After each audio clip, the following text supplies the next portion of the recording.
you, and I'm a film production major. My question for you is, what is the best note or suggestion that each of you have gotten from each other? Ooh, from each other? Cool question. I mean it. Cool question. It sounded very sarcastic, but it wasn't. Nice question. No, I mean it. It was a good question. What do you think? Best advice? Best advice from each other. We give each other so little advice. Like, we really do. We're like, and if we do, it's like infuriating. We're always like looking at the problem together. Do you know what I mean? Like, if she loves the way something's sounding, that's great. And if I love the way if one of us are unhappy, then we're trying to solve a problem together. I don't know. I mean, I think Billie has a kind of a like beautifully emotional response to the technical side of things. And that's like something you get more and more divorced from the more you learn.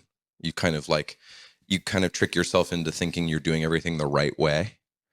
And that it's not the right way if it's not evoking an emotional response, right? And so I think that's been a constant reminder through Billie of like, this doesn't feel good, and it doesn't matter if I go like, but it's correct. You know what I mean? It's like it doesn't matter. If it's not making her feel the way she needs to feel, it's not done, or it's not being done the right way. You know what I mean? Yeah, for sure. I'm trying to think about advice. I feel like, you know what Phineas has said to me that I always loved is,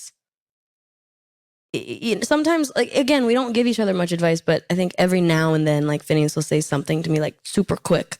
Like, for instance, when I played Coachella for the first time when I was like 16 or 17, all my screens were all fucked up. And I was ready to go right when I was supposed to go on stage. And then I had to sit and wait for 40 minutes while the audience blamed me for being late. While I was like, I've been waiting to go on stage, but the screens are all broken and nobody's letting me go on there. And basically we just had to do it and whatever. And I was walking on stage and I was really, really freaked out and nervous and embarrassed and self-conscious and yelling. And Phineas just leaned over to me and he said, if anything goes wrong, just act like it's not. And I was like, that's cool.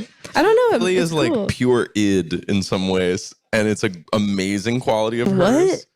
But like it is also this thing where like there, and I love this about Billie, but sometimes I'm like, no, it's okay, it's fine. Like Billie, like if there's a mistake that only Billie notices, there's like if there was something wrong that only she noticed right now, she'd point it out to all of you. And like that's kind of a beautiful trait, but sometimes I'm like, it's fine.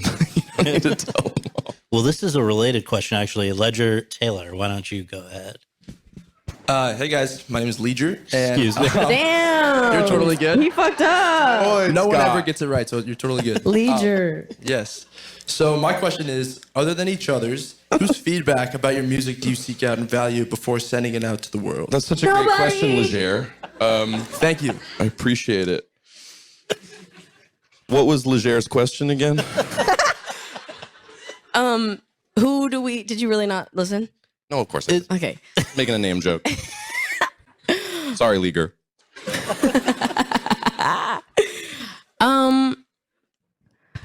We play our stuff for our parents. That's one. But like opinions, though, I think that like we used to operate in a very different way, where it was like send to the team, make sure everybody, we had an A&R.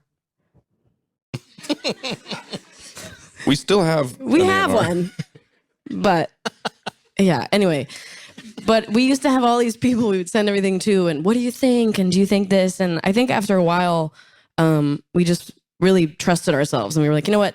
We know what we want it to be, and that's how it feels right now. So I think that at this point, it's really the two of us, and then honestly, like friends. Phineas's girlfriend Claudia is like a big one. We always are like getting her upstairs and bringing her down and like, listen, can you listen?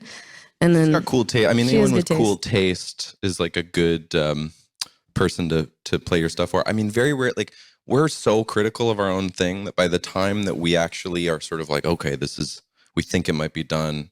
Like it's we've really cross-examined it a lot.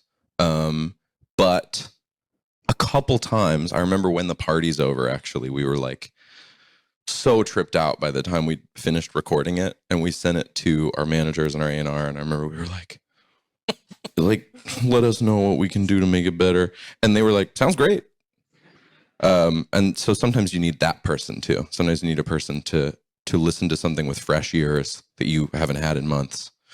And we have that. I feel like we've had that a couple times on this new record too, of like a thing that we maybe like have no sort of perspective on anymore. And I think perspective over kind of like criticism or notes, just like perspective is what we're looking Also, for. I wouldn't say like we do the thing I was saying in like a cocky way. It's really not about that. It's not like we're like, well, we're great and nobody needs to hear it. It's more just like we feel you should feel confident in what you like. But then there are moments of like, hold on, we're so numb to this at this point that I need somebody else to like listen and tell me what they think. Absolutely. And it's really cool. I heard that you guys are doing this again. And I think this was going on at the time they made that RJ Cutler documentary about you guys, that you kind of have GoPros going the whole time. So if you ever wanted to go back and see the exact way a song came about, that's on record. Yeah, we've been recording everything. For this album at least. For Happier Than Ever, we didn't really record anything, but for this new one, we've been like having a camera in the corner for every single second of writing it, which is like Blackmailing ourselves. Yeah, It's crazy. because it's just us candidly being siblings and joking and talking shit and stuff. It's great. Cole Potas. Are we sure? Maybe. It's actually POTUS. Hi, guys. My name is Cole. I'm a screenwriting major here at Dodge. And I just have a question. Some singer-songwriters said that they love writing songs more than they like performing live. I was wondering what you guys like the most and what you guys maybe don't like the most. Good question. Thanks, Cole. I do not like writing songs. Just gonna say it. I find it incredibly upsetting and frustrating and irritating. I love having written a song and I love listening to it. And I like it when it feels good. Like I like coming up with something good. And when we're when we're sitting and we come up with the line and we're both like, ooh, loved that. That feels really good. But the act of like sitting there and playing different chords and like singing different melodies, I find really, really frustrating and makes me feel like I'm not talented. And then when it's finished, I love it and I think I'm a G. But I love performing so much. It's like truly one of my favorite things to do in the world. And I love to sing. I just really, really love to sing. And I also just like love hanging out with my brother. Like this dude rocks and we have so much fun together. And it's just gotten like better and better over the years. And as we've gotten older and have our own lives and live by ourselves and, you know, it's so cool. So I like working. I like writing because I like to hang out with my brother and I like to have made music. Quick follow. And you're a good... she's getting better and better at producing, and she's getting better at engineering too. So I'd sort of caveat that with like, I like that a lot. She's quite good at that. She comps all her own vocals, and that's great. I kind of am like I've had wonderful peak life experiences performing, but I really love writing. You know, so it's a little inverse. But they are both wonderful, and there's like nothing like performing a thing that you made privately in your room and having this kind of communal experience with this song. Like that's an incredibly validating. But there's degrees of that, right? Because Billie, it's a tough thing because the more great music you make, the more people want to come see you. But you've said being in a large venue like a stadium or something or an arena is not your favorite way to perform, right? Because it's less personal, or what's the reason? I feel like what you're referencing is like stadiums, which are like 80,000 people type shit, is like, it's amazing and it's like astounding, but when you're up there, it's so not intimate. Like when I have seen shows in a stadium, I'm like, that bitch does not know I'm here. Like they do not see me. I could do anything. I could be shitting up here and they wouldn't even know.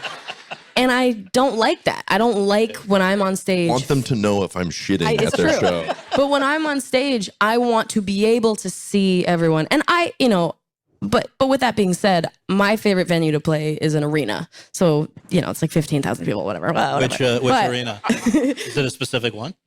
a specific arena? Yeah. No, I don't have. I'm not not that bougie, but I do love playing arenas, and I think it's like a perfect size for me, at least at this point in my life and career or whatever, because it still feels like full and good and solid and big, but then I can see everybody. Right. But they still don't know that I can, but I sure Well, can. you're looking. She knows. I mean, you spotted her. It's true. I did. It's true. Let's go to Hannah Etienne.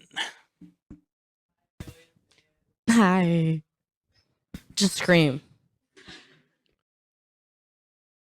Hello.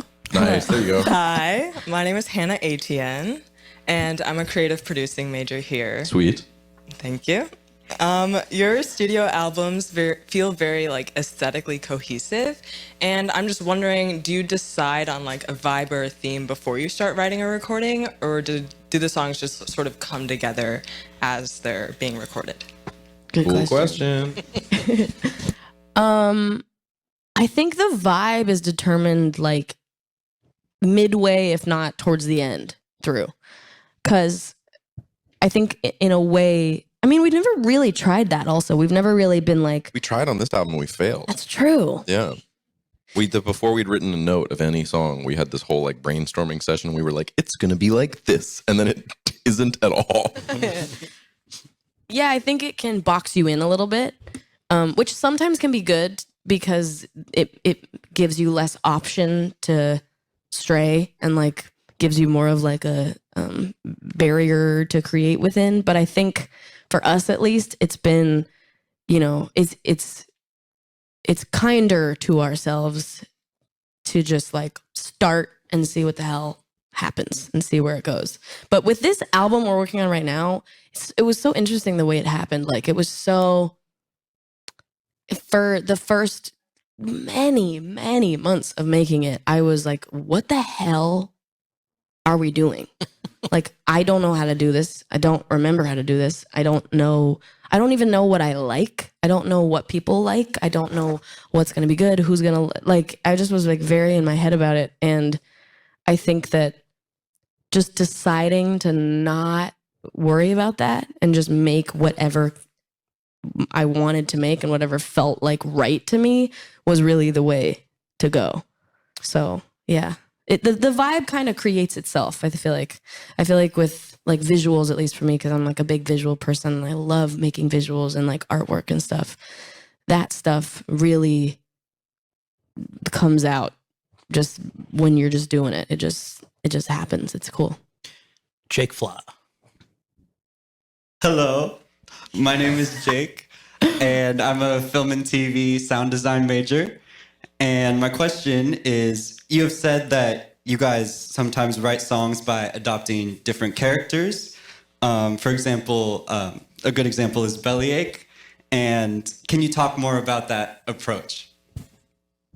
Sure. I mean, I think that it's a little like a form of fighting writer's block kind of from the jump.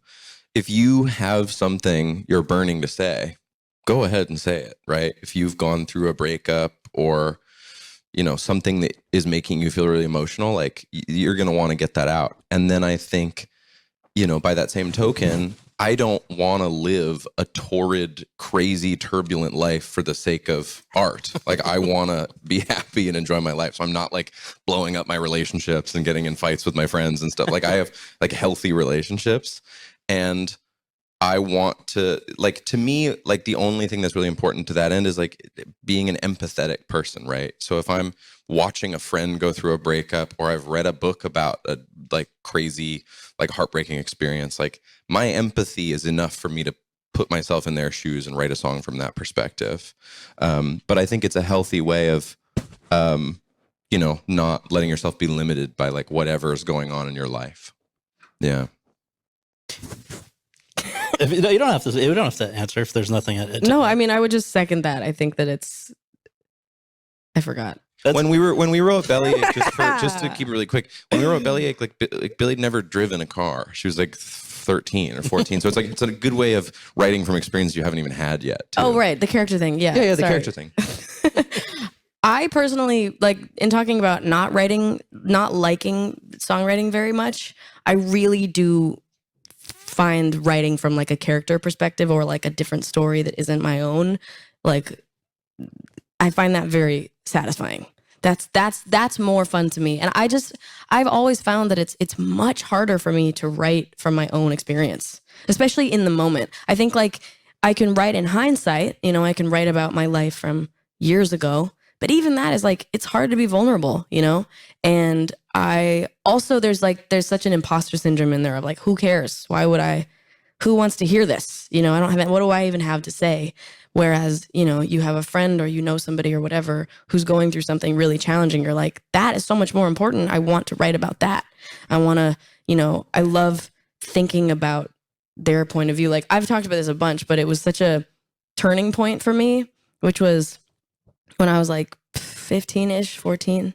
It was the first time I'd ever done it. And I wrote a song from the perspective of somebody that I had like hurt. And I had never done anything like that before. And I remember the moment, like I was sitting on the bed with my ukulele and I was like, I was going to write a song like about how I felt about it. And then I was like, you know what? I actually hurt that fool and I'm going to write from his perspective. And it really changed how I viewed the situation. And, people are always like, you walk a mile in their shoes or like shoes. Well, sorry, go ahead. There's a related question. I'm going to jump the line in a different order here because there's another question that's coming that I think is a good follow-up here. So Anthony Post, can you just flag down the mic because I want to go to you for next. Hi, I'm Anthony. I'm a film studies major. Given how great a job you've done writing songs that serve stories other than your own, would you have any interest in writing an original musical for either the stage or the screen? Woo!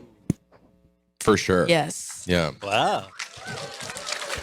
Let's go back in the order.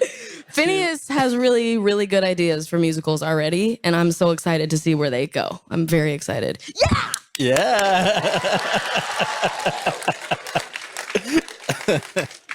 Let's go to Elliot Kinney. Elliot Page? No, Sorry. Elliot Kinney. Hi, yes, it's me. I am a sophomore screenwriting major here at Chapman and a film music minor. If you had to pick one, which of your songs would you say most outperformed your expectations for it, and which would you say deserved a better reception than it got? Oh, yes, great Elliot. question. Which one outperformed? Like, which one are you like, whoa, crazy? Fucking lovely. What the hell? True. It's like, yeah, that one was very surprising. Everything I wanted. Everything I wanted. That one is so much bigger than I mean, thought bad it would guy, ever dude. Get, yeah. What the hell even? Why? Like, Okay, which song is awesome that nobody cared about? My Future. I fucking love that song, man. You got we him. put that out and they were like, she fell off. I was like, rude. They were like, That ew, one? jazz, ew. Ew, jazz. Yeah. I feel like, yeah, My Future, When I Was Older. Yeah. I really like Everybody Dies, but I understand why that doesn't have. Yeah. Oh, sorry. Go ahead. No, you're good. What else? Anything that really we feel like We feel so like Didn't eat. broadly lucky about the whole thing that I think we're Yeah, we're like, we're not oh, super fuck, this didn't get- embittered. You know what I mean? Like when something doesn't we don't go. spend time like sitting around being like, Oh, can I tell you a little like industry insider thing that I fucking hate? yeah. Your team will sometimes be like, "This is a smash," and then when it isn't, you're like, "That sucks." Yeah, it's people super should annoying. stop doing that. I have friends who like you know, like we're pretty cynical by nature, so we don't even believe them off the bat. But I have friends who will come to me and they'll be like, "My A&R says it's a hit," and then it's not, and they're like crushed. You know what I mean? Yeah. Yeah. It happens. So this one's a little different than the ones so far, but Rachel Sands. Rachel. Hi. What's up? So my question is, what was your first realization that you were famous, and how did you adapt to kind of losing that anonymity that you had? So weird. I gotta tell you how weird it is. Like, you don't think it could happen to you. It could happen to you. Damn, dude. Good question. The first realization that I was famous, such a joke. I have mine for you. What is it?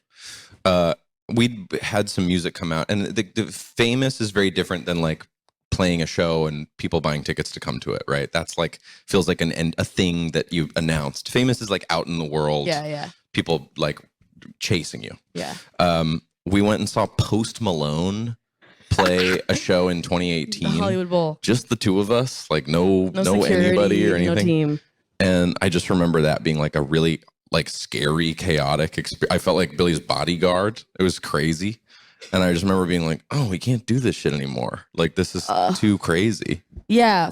Now that I'm thinking about it, I think the one that comes to mind is we had gone on this tour. I think it was like,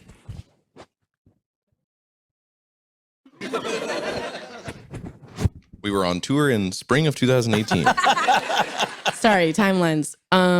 So yeah. So the beginning of 2018, I was like basically like living in the world and existing and able to, I remember going to the fucking Glendale Galleria, if you guys know about that place. In like, early 2018, I remember going to, just like I could go out. I went to the Broad and like the places that are out in the world. And, some people would recognize me, but it was like that kind of lower level. Like I was like only nice. Just only like nice. People saying a nice only thing, making like your day. some, couple girls once that day or whatever. And then we went on this long ass tour for like months and came back. And it was like something